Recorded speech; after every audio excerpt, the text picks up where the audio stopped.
graças. Louvo o teu santo nome, porque tu és bom, porque as tuas misericórdias, Senhor, são de geração em geração. Elas se renovam a cada manhã. A tua longanimidade, Senhor, não se pode contar, não tem como medir as profundezas do teu amor. Tu é maravilhosíssimo, Senhor. A nossa vida tem sido uma bênção, meu Pai, porque tu tens nos cercado de bens. Tu tens nos cercado de toda dádiva, de todo dom perfeito, desde o clarear do dia até o anoitecer. A tua bondade se manifesta a nós o tempo todo. E quando anoitece, Senhor, tu nos dá o sono que nos repõe as energias, tu nos faz dormir em paz, pois tu és Deus maravilhoso e cuidas de todos nós.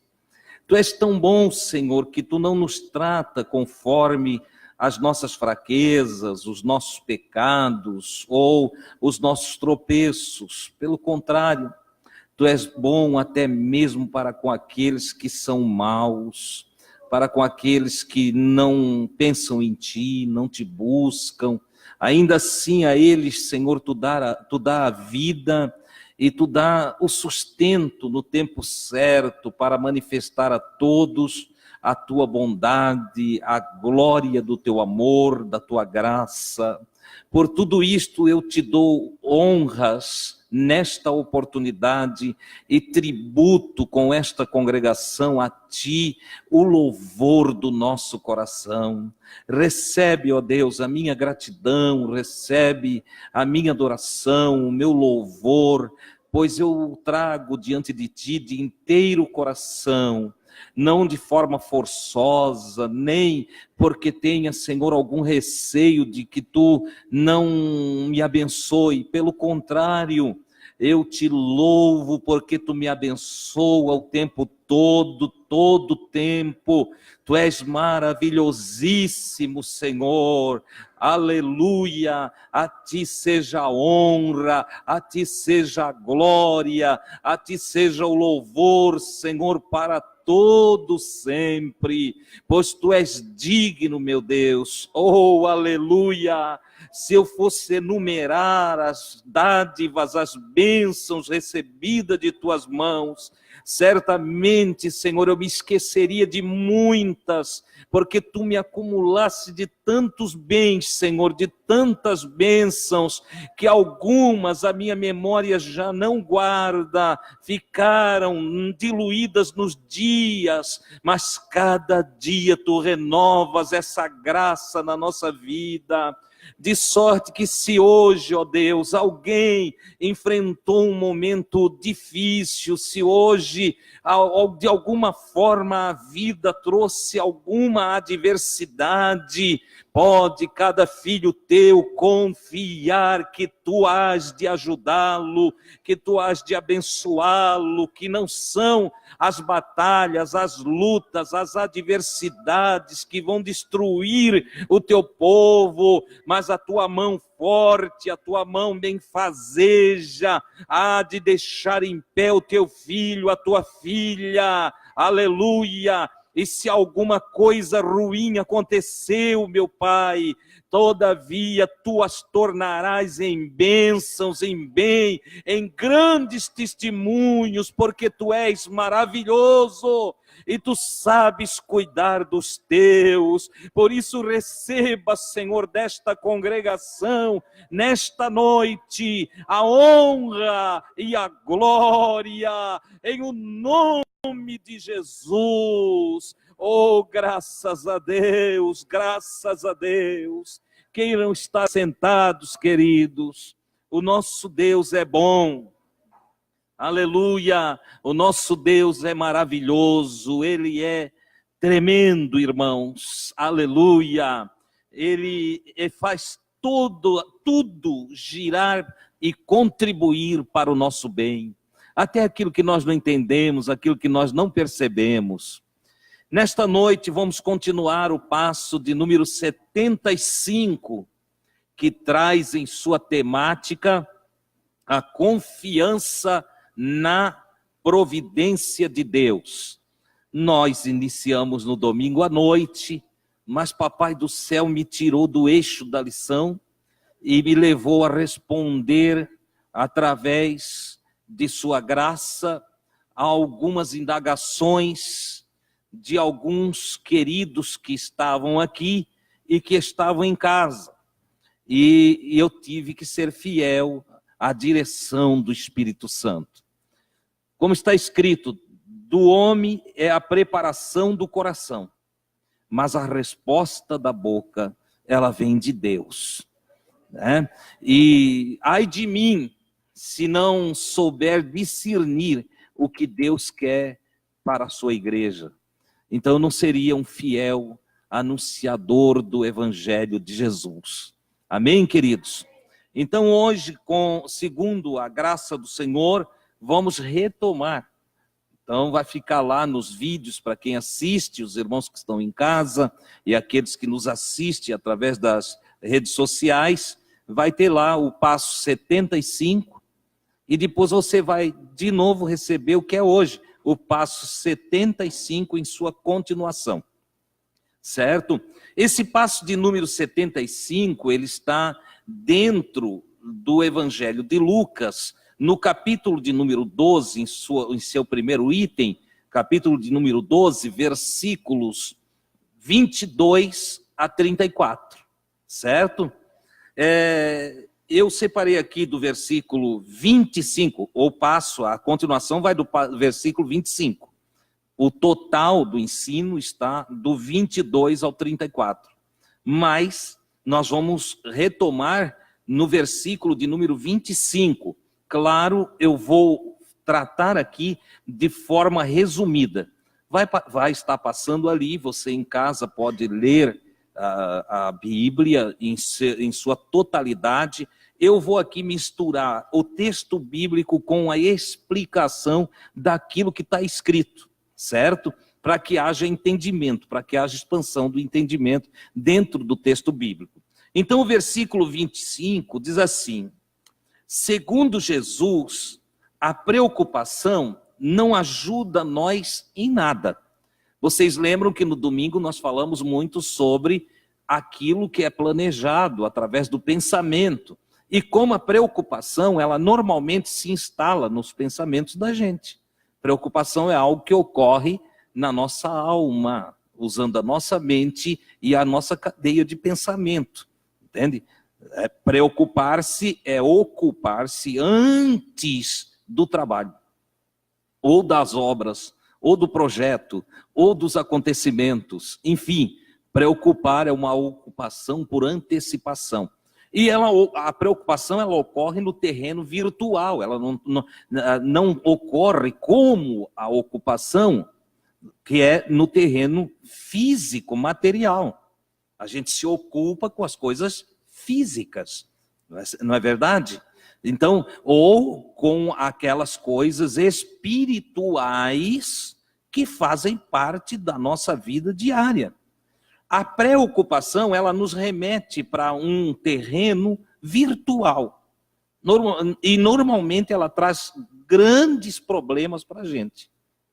Eu já citei aqui no domingo. A preocupação, ela traz problemas como ansiedade, medo, né, canseira, fadiga interna, né, fadiga da própria alma. Enfim, hoje, por causa da preocupação, existem muitas enfermidades na alma, que podem se tornar naquilo que a medicina chama de doenças psicossomáticas, que são quando a gente transforma, a gente se preocupa e o medo, a ansiedade, a angústia, a aflição que ela gera dentro da pessoa, começa a trazer disfunções até para o próprio corpo. Daí é onde vem o psicossomático, somou ao corpo aquilo que era só virtual, certo? Jesus, ele ensina que nós não devemos nos preocupar. A Escritura, ela traz que a preocupação não deve fazer parte da nossa vida em hipótese alguma. E até tem a carta apostólica que diz, olha, não vos preocupeis por coisa alguma, por nada. E Jesus também, ele disse, olha, o básico do básico para a vida humana é o comer e o vestir. Esse é o mínimo. E ele disse, nem por isso vocês devem se preocupar, nem pelo que comer, nem pelo que vestir. E aí ele trouxe lições maravilhosas, tá? Nós vamos, a partir daqui, primeiro, a preocupação não prolonga a vida, Jesus disse. Ninguém se preocupando vai ter uma vida mais longa. Não tem como. Ou pelo contrário, é capaz de encurtar. Entendeu? Porque algumas pessoas chegam ao suicídio por causa da preocupação. Então encurtou a vida, né? Então ela não prolonga a vida. Ela não protege a nós e nem os nossos. Isso eu mencionei ainda no domingo, eu estou aqui na introdução, tá? Então vamos lá. A preocupação não nos protege. E também não protege os nossos. O papai fica lá preocupado com o filho, onde está, o que está fazendo, não arruma nada. Só incomodação mesmo, perde o sono, né? Fica nervoso, estressado.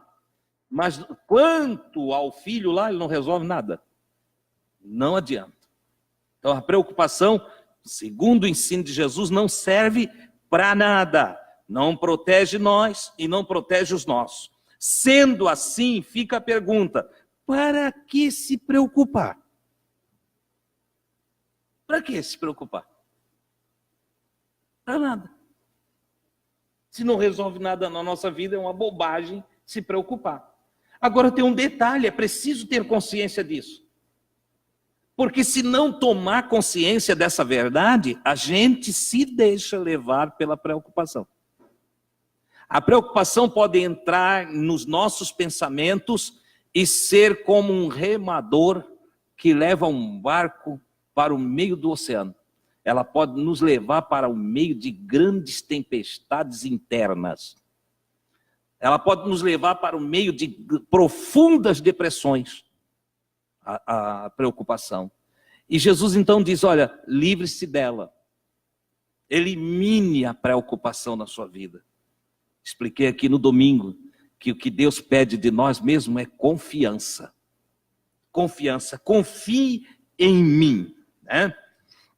Se até as coisas mínimas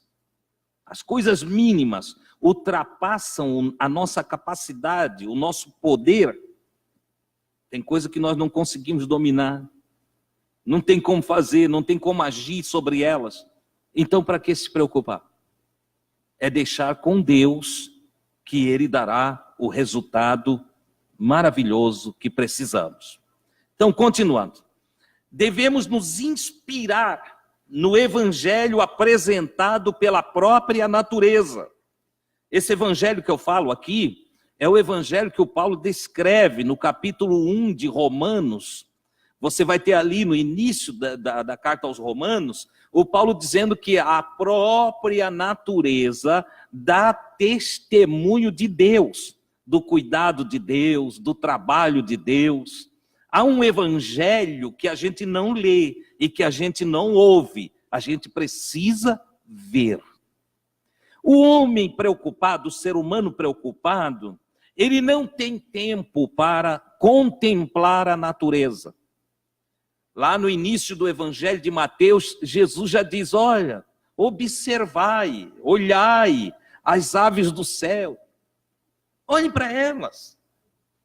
Olhem também os lírios do campo, observem as flores. Fica aqui a pergunta, quanto tempo tu não olha uma flor? No meio dessa correria da vida aí, quanto tempo faz que você não vai na beira da mata ouvir um sabiá cantar?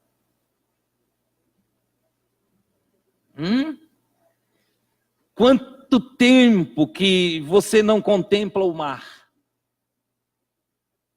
Nós moramos aqui, pertinho da beira-mar. Olha só aqui. E quanto tempo faz que não há uma contemplação, que não há um tempo para observar o evangelho que a natureza traz? Lamentavelmente, a maioria das doenças do ser humano se deve, e aí quando eu falo doenças aqui, das doenças da alma, A maioria das doenças da alma do ser humano se deve ao fato de nós trocarmos a vida de confiança em Deus, de sossego, de paz, por uma vida agitada de correria atrás da matéria. Nos tornamos tão materialistas que, infelizmente, não temos tempo nem para cuidar de nós. E quando eu falo de cuidar de nós, não estou falando do corpo agora, que deve ser cuidado por nós também.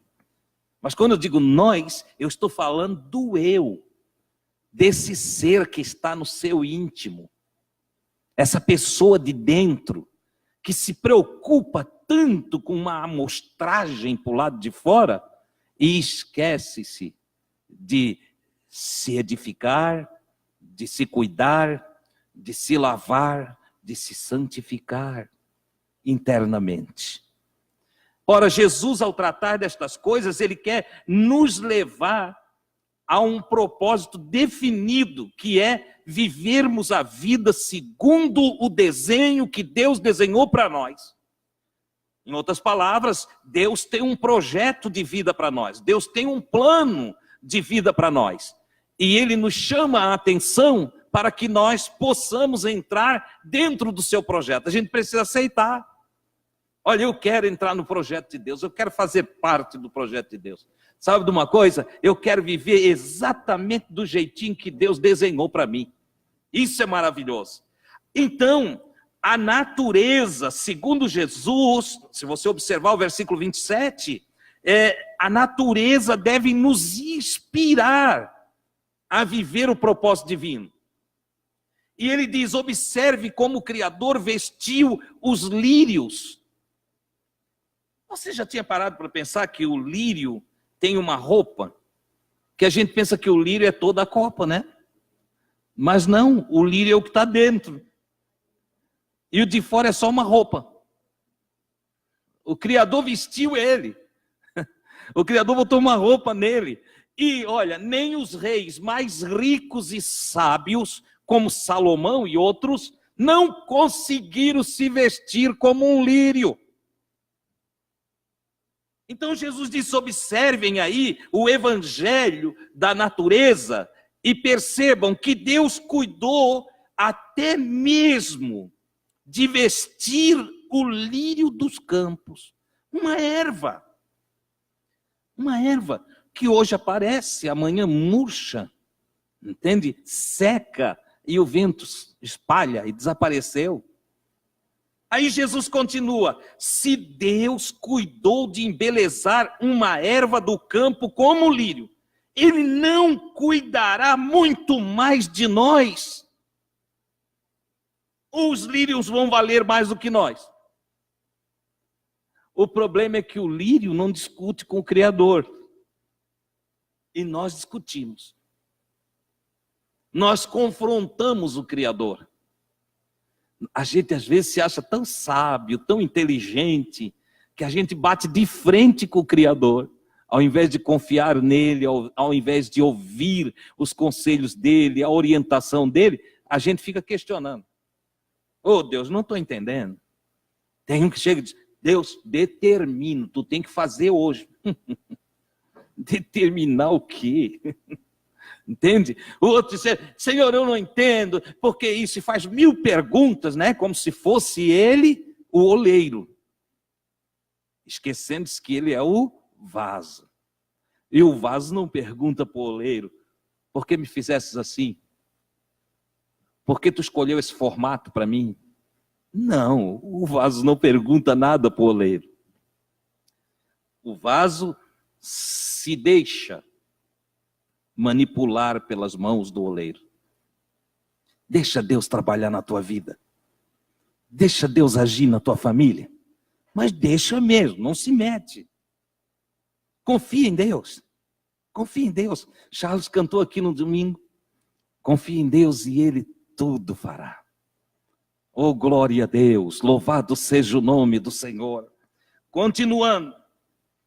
Jesus diz então, sabendo destas coisas, tendo a consciência de que a natureza testifica que Deus sabe cuidar de tudo, Porque a natureza é o testemunho que o cuidado de Deus dá certo. Certo?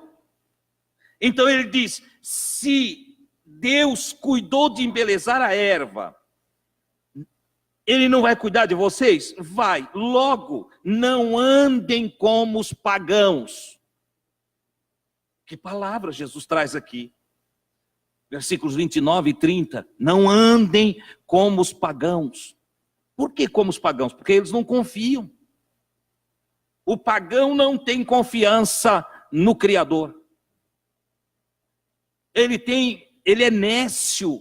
Ele tem os olhos do entendimento vendados. Ele não compreende como Deus vai poder cuidar de mim. Como Deus fala com alguém. Como Deus vai agir. Então vai cair coisa do céu agora, pão do céu lá em casa? Será que pode vir lá do céu roupa para mim? Ele não entende, ele nem sabe onde é o céu. Ele não sabe nada de Deus. Para ele o céu está longe. Ou então é só a abóbada com as estrelas. Ele não entende o que é céu. Ele não entende que o Criador está pertinho de nós. Ele é o socorro presente no dia da angústia. Aleluia! Deus não vai sair correndo do seu trono para nos socorrer. Deus já está presente conosco quando nós estamos passando as provações, as dificuldades. Ele nunca nos deixa, como diz o profeta, não te deixarei, nem te desampararei. Em outro texto ele diz, ainda que uma mãe se esqueça do filho que amamentou, todavia eu, o Senhor, não me esquecerei de ti. Aleluia! É um Deus que cuida da gente. É um Deus que protege cada um de nós. Ele é maravilhoso, irmãos. Nós não devemos então ser como os pagãos. Eles é que vivem com medo, preocupados e afligidos, buscando o que comer, procurando o que vestir, enfim, envolvidos com a matéria, num olhar sem confiança. Eles tremem do amanhã, eles não creem na possibilidade de milagres, eles não veem socorro, mas nós temos a revelação de Deus, o nosso Deus vive e nos vê. Aleluia! Ele é vivo, o nosso Deus é real. Eu poderia passar a noite contando testemunhos da minha conversa com Deus e a sua resposta. Suas respostas. Oh, glória a Deus, não vou usar desse meio hoje, a lição precisa ser desenvolvida, mas a maioria de vocês sabem, e aqueles que ainda não sabem, aprendam a conversar com Deus. Aprendam a levar diante do Senhor as suas petições. Vai com humildade, vai como filho que sabe que o Pai é bom e que ouve a sua petição, e diante do Pai amoroso, o Pai amor, o Criador de todas as coisas, exponha a tua causa. Conta para Ele as tuas necessidades. Diga para Ele dos teus medos, das tuas aflições. Os medos irão embora, as aflições darão lugar a consolações, e as dificuldades darão lugar a milagres extraordinários, e aquilo que parece impossível se tornará possível, porque o Senhor tudo pode. Aleluia! Creia nele de todo o seu coração. Não viva preocupado, não viva com medo, não viva atribulado. Nós somos filhos do Altíssimo. Aleluia! Nós somos filhos do Criador de todas as coisas. E o Papai do céu sabe, conhece a nossa necessidade. Ele sabe. Às vezes, irmãos, nós somos enganados, traídos pelo nosso coração. Às vezes parece que Deus não está me vendo. Eu falei com Deus, mas parece que Ele não me ouviu. Eu contei o meu problema para o Senhor, mas parece que Ele não ouviu. Você está falando certo, parece, mas Ele te ouviu. Aleluia. Alguém disse: quando você não ouve a voz dele, se ele silenciou, se tranquilize, ele começou a trabalhar na sua causa. Aleluia! O silêncio de Deus é a resposta de que ele está cuidando de você.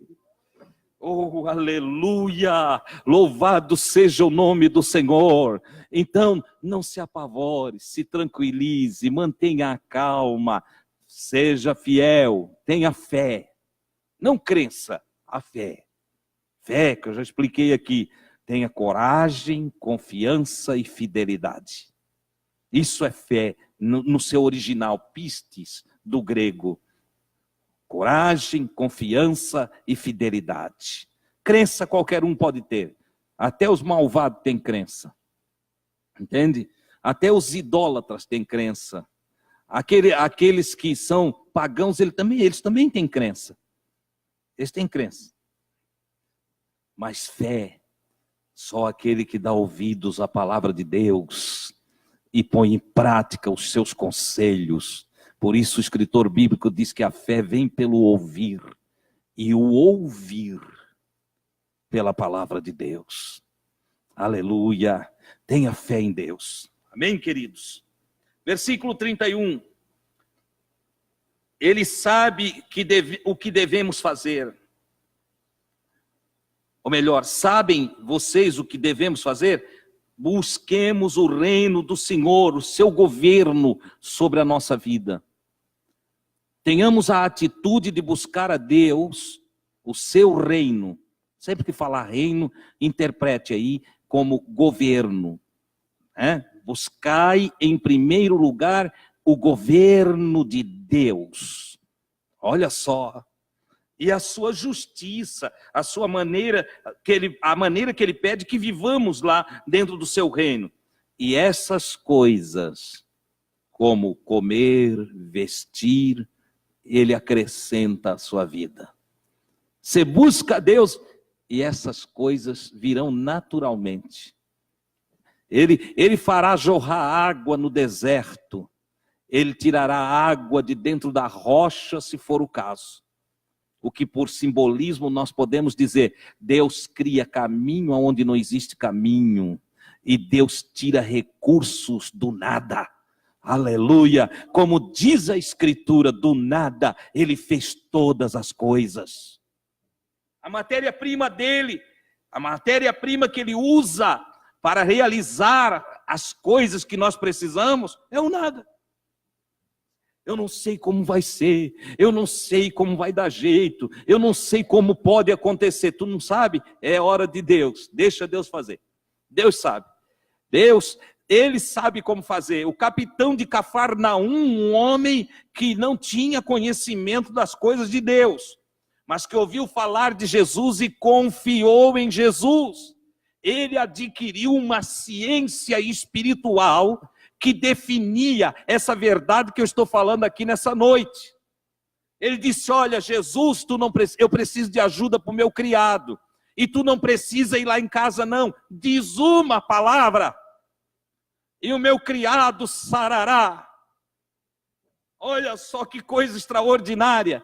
Ele sabia que uma palavra de Deus pode criar cura, pode criar salvação, pode gerar vida. Uma palavra de Deus pode fazer a diferença em qualquer ser humano. Aleluia!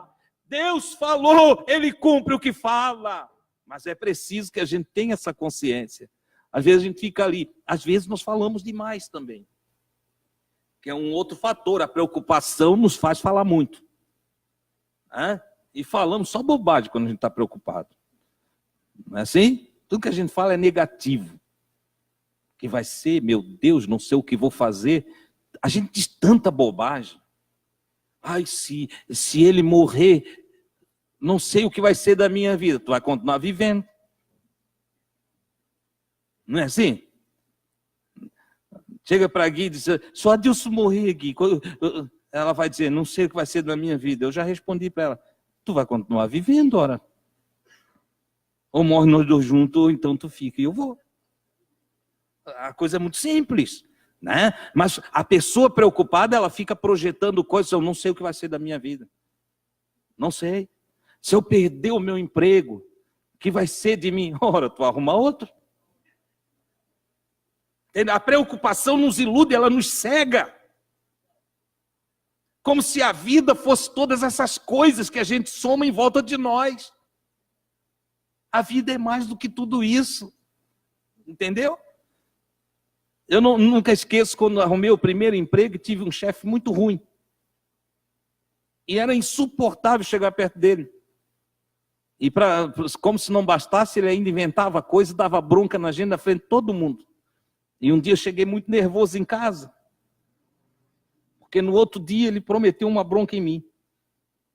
Eu ainda era bem novo. E cheguei preocupado, nervoso. Meu pai logo percebeu que eu não estava bem. E ele disse: o que está havendo, Adilson? Aí eu gaguejei um pouco, ele disse: fala. O que está havendo? Não, é assim, assim, assim. Aí ele olhou, nunca mais esqueci do que ele falou. Eu tinha 15 anos. Ele olhou e disse assim: quantos anos tu tem, Adilson? Eu disse: eu tenho 15 anos, pai.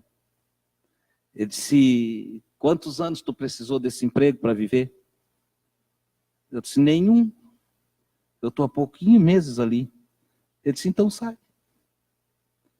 Pensa. Caiu 2 fardos, assim, um para cada lado. Entendeu? No outro dia, estufei o peito, né? Ergui a cabeça, entrei lá na loja, todo animado. As pessoas, os amigos que já sabiam como é que funcionava a coisa, olhavam: ei, Adilson, é hoje. Eu disse: não tem problema, está tudo bem. Quando o chefe, adeus, ele bronqueava, era um escritório grande, tamanho dessa casa. E quando ele, adeus, eu cheguei perto dele, já levei a mão, tinha levado a minha carteira aqui no bolso. Entendeu? Quando ele abriu a boca, disse: quero ir embora. Ele levou um susto, ficou olhando para mim todo atrapalhado, gaguejou, não sabia mais o que falar. Não, rapaz, não é assim. Porque o meu pai era amigo do gerente dele. E o gerente é que tinha me colocado. Nivaldo deve ter conhecido o seu Marcílio, né, Macedo? E aí o gerente que tinha me colocado, ele disse: não, para aí. Aí ele que ficou com medo. Eu aprendi com o meu pai como eu perder o medo e deixar os outros com medo. Você entende? Papai do céu quer que a gente aprenda. Filho, deixa as coisas comigo, eu cuido para você. Ou então ouve o conselho que eu te dou. É assim que Papai do céu está fazendo conosco nessa noite. Ouça o conselho que eu te dou. Não seja como os pagãos. Seja uma pessoa de fé. Confia no Criador, espera em Deus, confia nele e ele tudo fará, tudo se ajeitará. Os que gostam de profecia, receba nessa noite esta palavra, porque ela é pura profecia para você. Aleluia, tem gente que pensa que profecia é só quando se fala língua estranha, pula, bate na cabeça do outro. Não, eu estou te entregando profecia nessa noite, e profecia purinha da palavra do Senhor para o teu coração. Oh, aleluia, deixa a paz de Deus inundar o teu coração, confia nele, ele cuidará de tudo. Louvado seja o nome do Senhor. Somos parte de um pequeno rebanho, versículo 32. Sim, somos parte de um pequeno rebanho. Não é muito grande o rebanho de Deus. Não se iluda. As igrejas estão lotadas, mas nem todos que estão na igreja são de Deus. Lamentavelmente.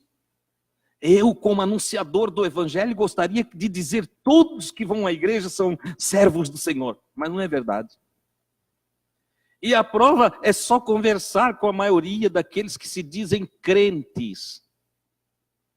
Conversa com os crentes, o que eles estão? Preocupados, ansiosos, depressivos, angustiados. Tem algo errado? tem algo errado. A maioria dos filhos de Deus estão vivendo como pródigo em seu estado deplorável, em seu estado de ruína.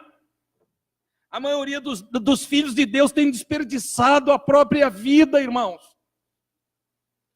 Vivem mais tristes do que alegres, mais em profunda angústia do que em grande felicidade.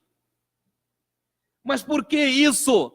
Porque Papai do céu tem falado, e eles têm escutado, mas não dado ouvido. É diferente. A maioria escuta sim, escuta. Tem gente que escuta a palavra o dia todo.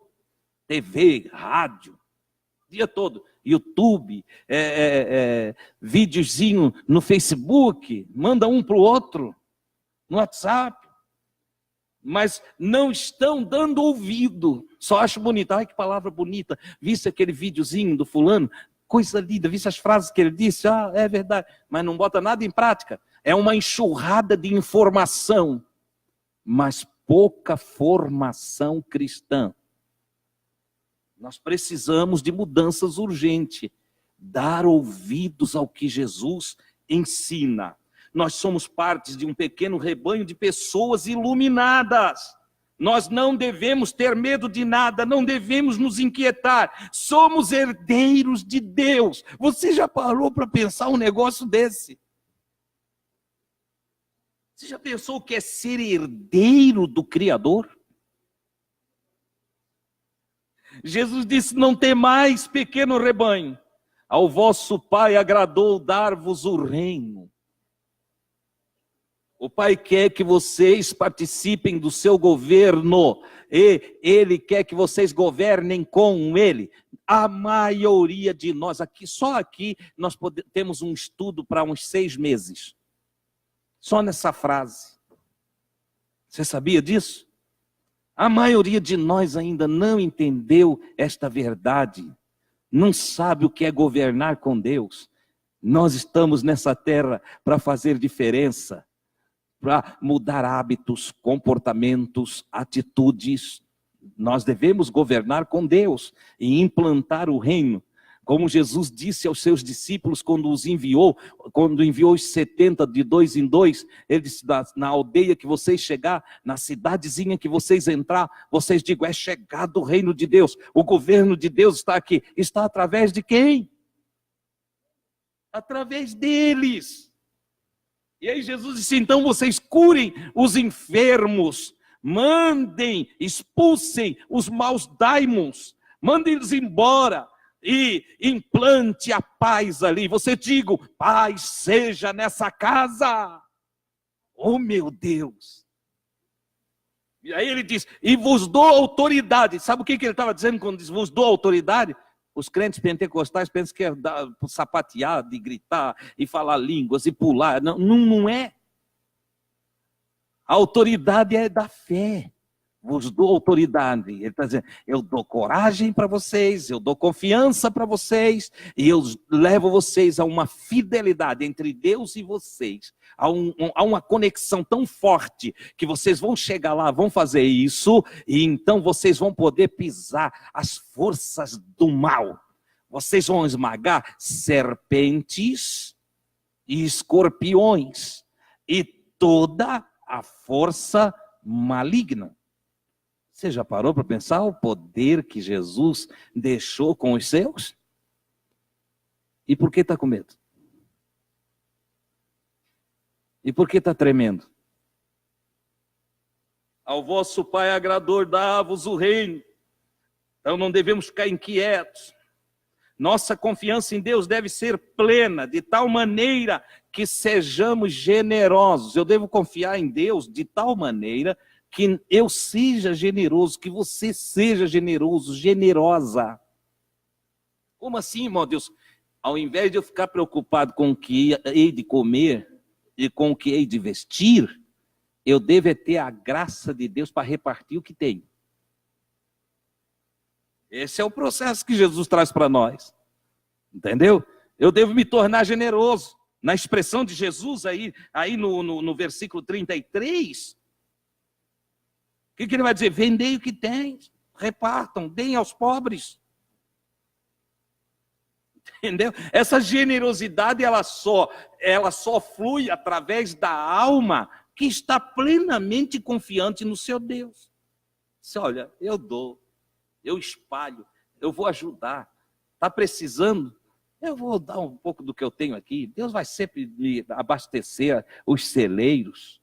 Entendeu? Paulo vai escrever lá na frente, ele disse, como está escrito, espalhou, deu aos pobres, Deus abençoou a sua sementeira. É interessante, porque o Paulo diz que Deus abençoa a sementeira, a fonte do recurso. Mas a maioria não tem coragem de repartir. Ah, se eu ganhasse na loteria, eu ia ajudar tanta gente. Mentiroso. Quem não ajuda do que tem, não é quando ganhar na loteria que vai ter, ajudar. Eu conheci gente pobrezinha que repartia os peixinhos, igual o menino que seguia Jesus. Entende? Não vou comer esse peixinho sozinho, não. Vou repartir. 2 peixinhos. Um para mim e um para ele. Gente que tem o guarda-roupa bem minguadinho. Guarda-roupinha de 2 portas. Entendeu? Tem 3 camisas lá. Né? Ele vai lá, tira uma, dá para o outro. E tem gente que quanto mais tem, não tem aonde botar mais. Precisa de 3 casas para repartir calçados, roupas, comidas. E às vezes não ajuda um pobre que chega na porta dele. Essa generosidade que o Evangelho propõe para nós, ela só é possível através da fé em Deus, da confiança em Deus. E ela é realizada pela plena e total compreensão que Deus cuida de nós. Quem não consegue ter essa fé jamais vai repartir, porque ele entesoura para o amanhã, que ele nem sabe se vai ter, como nós já vimos na parábola do homem que aumentou os celeiros, não é verdade? E que naquela noite o Senhor chamou ele. Embora. E o que tu preparasse agora, para quem será? A falta de confiança leva os pais, às vezes, a trabalhar tanto, achando que tem que entesourar lá para os filhos, para garantir o futuro dos filhos. Meu Deus, garantir como? Às vezes o filho casa com uma mulher que acaba com tudo que tem. Outras vezes a filha casa com um homem que acaba com tudo que o pai deixou. Teve pessoa rica que casou com um pobre, mas aquele pobre era terrível. Empobreceu ele também. Entendeu? De sorte que essa ideia de que eu garanto meu filho com recursos materiais é um absurdo. Ela não é lógica. Ela não funciona desse jeito. Pelo contrário, se eu quero deixar meus filhos bem, eu preciso deixar para eles um legado de fé. Aleluia. Eu preciso passar para eles um legado espiritual. Aí sim, porque ninguém conseguirá, e isso eu prego desde que meus filhos eram bebezinhos, ninguém conseguirá cuidar melhor dos meus filhos do que Deus. Ele é o nosso escudo e a nossa fortaleza. Aleluia. Tem pai hoje em dia que diz, meu Deus, hoje ainda estava num local que vi uma senhora falando, uma doutora falando sobre a dificuldade que ela tem de dar um carro para a filha. Ela pode, tem condições, mas não dá um carro para a filha, porque tem medo do que possa acontecer, um assalto, né? Olha só que absurdo. Fiquei pensando comigo, se ela conhecesse o meu Deus, se ela tivesse a confiança que eu adquiri, a filha dela estava toda contente andando de carro aí. Entendeu? Porque se o Senhor não guardar a cidade, em vão vigia o sentinela. Se o Senhor não edificar a cidade, em vão trabalham os que a edificam. Deus, irmão, é toda a força que precisamos. Entendeu? Semana passada eu estava conversando com um irmão e dando um testemunho para ele, dando um testemunho da minha fé, da probabilidade de alguém vir e dizer: eu vou te matar, Deus. E eu olhar para ele: se Deus quiser, tu me mata. Ele disse: irmão Adilson, eu vou te contar um testemunho. Eu estive diante de um revólver engatilhado. Esse é um irmão que trabalha para Jesus, trabalhou para Jesus em lugares difíceis. Ele disse: eu estive diante de um revólver engatilhado, irmão Adilson. E o cara disse: vou te matar. Ele disse: tu só mata se Deus quiser. Ele disse: ele puxou o gatilho. E a bala não disparou. E deu uma tremedeira nele. E o revólver caiu da mão dele, nos meus pés. E ele foi embora com medo de mim. Estava a cavalo, ele disse, ele foi andando descosta até onde estava o cavalo. E aí ele pegou, olhando para mim, porque achou que eu ia juntar o revólver para dar um tiro nele. Ele não conhece o meu Deus. Olha só, se Deus cuida de nós, não precisamos ter medo de nada. Claro que nós não vamos sair por aí afoitamente invocando em nome da fé coisas erradas. Não, isso é para as horas de necessidade. Não é verdade? Então, é para as horas que nós estivermos sem força. Que o inimigo for maior do que nós. Como Golias diante do Davi. Então nós invocaremos o nome do Senhor. E vamos girar a nossa funda. E atirar a nossa pedra. Em nome do Senhor. E o inimigo pode ser gigante, ele tombará, ele virá ao chão, porque Deus é a nossa proteção. Guarde isso com você hoje à noite. O melhor da vida é se conectar com Deus, se apegar a Ele. Lamentavelmente, muita gente ainda não aprendeu isso. Jesus ensina isso. O melhor da vida é estar conectado, ligado. Tudo que você ligar na terra, na matéria, você conectar na imatéria, será ligado também na imatéria. Ou seja, se eu aqui nos meus sentidos me conectar com Deus, haverá a presença de Deus na minha vida. E mesmo a minha vida na matéria estará protegida, iluminada, abençoada pela imatéria, da onde vem a presença espiritual do Senhor. Porque Deus é espírito, não é matéria. Eu preciso estar conectado. Neste sentido, estaremos entesourando nos céus, no plano da imatéria. À medida que eu creio e me torno generoso e passo a viver conectado com o céu, eu entesouro, não mais na terra, mas eu entesouro no céu. Entesourar no céu é ter os pensamentos conectados com Deus e ter as ações na luz de Deus, na consciência do divino. Eu passo a agir conforme Deus quer que eu haja, né? E aí eu entesouro onde o ladrão não pode roubar, e onde a traça não pode roer, e onde a ferrugem não pode corroer. Pois onde estiver, eu devo ir para esse lado, entesourar, ligar meus pensamentos com Deus, porque aonde estiver as coisas que eu dou valor, onde estiver o meu tesouro, as coisas valiosas para mim, ali estará também o meu coração, leia-se, estará o meu pensamento. Põe 10 mil reais embaixo do travesseiro lá e vem para o culto. Você fica com o pensamento lá no travesseiro. Meu Deus, esqueci de esconder embaixo do colchão. Deixei só embaixo do travesseiro. 10 mil reais para você ter um valor incrível, não é? Alguns dos tesouros deles é o carro. É o carro. Encosta o carro ali na frente e não presta atenção em nada aqui, porque fica, será que não arranharam? Pensamento está lá, ó. Olha lá. Pensamento. O que Jesus está dizendo é isso. Aonde você entesoura, aí irá o seu coração, aí estará o seu pensamento.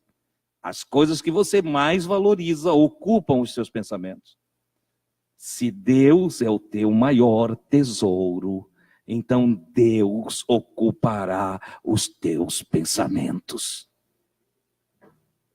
Aleluia! E o profeta diz que ele, o Senhor, ele usa a expressão tu guardarás em paz aquele cuja mente está fixa em ti. E por quê que o Senhor guardará em paz aquele cuja mente está fixa em ti, e nele? Porque ele, diz o profeta, porque essa pessoa que coloca a mente fixa em Deus, ele diz assim, porque ele confia em ti. Os que confiam no Senhor fixam os seus pensamentos no Senhor. Eles creem no Senhor. Eles entendem que o Senhor é tudo para eles. Louvado seja o nome do Senhor. Este ensino diz respeito a tudo que valorizamos. O que Jesus fala aqui diz respeito a tudo que valorizamos. Nosso pensamento estará sempre concentrado em tudo aquilo que mais valorizamos. Em algumas mães, é os filhos. Meu filho, meu filho, meu filho, onde está meu filho? Onde é que está a minha filha? Deus o livre. Entende? Pode morrer a filha de todo mundo, mas a minha não. É assim. Ou vai dizer que não é? Há um egoísmo sem tamanho. Está acontecendo algo com a filha do outro ali, e eu não me importo. O meu egocentrismo só cuida da minha filha. Alguns pais, o meu menino,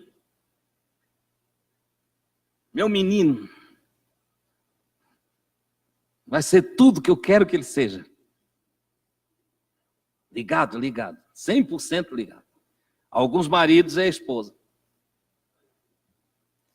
Pela esposa eles deixam Jesus, pela esposa eles deixam Deus, pela esposa eles fazem qualquer coisa.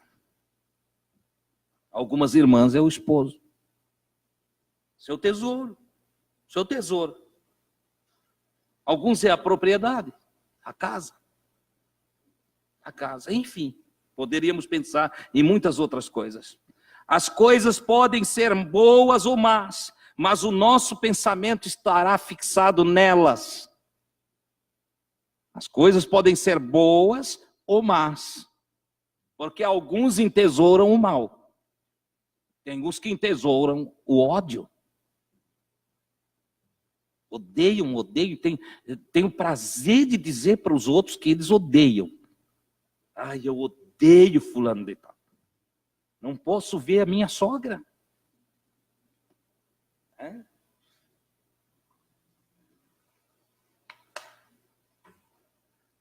Odeiam. Eu já falei aqui do ódio que consome até pessoas que o que ele odeia já morreu. Contei aqui a história da pessoinha que estava sepultada e que tinha virado só o esqueleto. Estava só os ossos lá. Mas o sujeito que a odiava ia sempre ali no cemitério e dizia, eu te odeio. Eu te odeio. Entesourou ódio para sua própria destruição. Porque o ódio é um veneno que mata quem toma ele. Não é o outro que mata. É um veneno que o sujeito toma para matar o outro. Mas é ele que morre. Poderia falar que às vezes é uma vingança, às vezes é um ciúme doentio. Tem gente que entesoura um ciúme doentio. Falamos aqui no domingo. E vai por aí afora. Nosso tesouro se acumula no nosso coração. Coração sempre aqui, tá? Tem irmão que pensa que Jesus mora aqui. Aqui ele morreria afogado de sangue. Não é verdade? Ele mora aqui. Não é assim? Aqui, o músculo aqui só está repleto de sangue. Oh, Jesus mora aqui. Não, Jesus mora aqui. Ou não. Ou ele mora no nosso entendimento, no nosso pensamento, na nossa alma, na nossa consciência, que a Bíblia chama de coração. Ou ele mora aqui, na expressão bíblica coração, porque está falando de âmago, do centro do ser. É isso que a Bíblia está definindo como coração. A palavra é figurada, não tem nada a ver com o músculo cardíaco. Certo? Então, para alguns, ou melhor, nosso tesouro se acumula no nosso coração, através de nossos pensamentos. Nosso pensamento determina o que vamos acumular e onde vamos acumular. Os nossos pensamentos é que vão carregar o bem ou o mal. Que vai fazer da nossa alma o jardim do Éden, ou a Geena, o lixão de Israel, onde o fogo não apaga e o bicho não morre. O bicho aqui é a consciência, onde há uma consciência que nunca morre, e um fogo, um ardor, o fogo aqui é simbólico, um ardor, uma perturbação, uma incomodação, uma preocupação, uma angústia, uma aflição constante. Isso é o inferno. Tem gente que está desse jeito e com medo de ir para o inferno. Porque ele tem medo de ir lá para o inferno, um inferno que ele entende como literal. E ele já está infernizado, já está queimando e não sabe. Já está em processo de destruição. Está se autodestruindo e não entendeu ainda. Vive com medo do inferno e o medo que ele carrega já é o próprio inferno. Mas nós podemos transformar isso aqui no Éden, nos alimentando da árvore da vida, que é Jesus, que é a sabedoria que vem de Deus,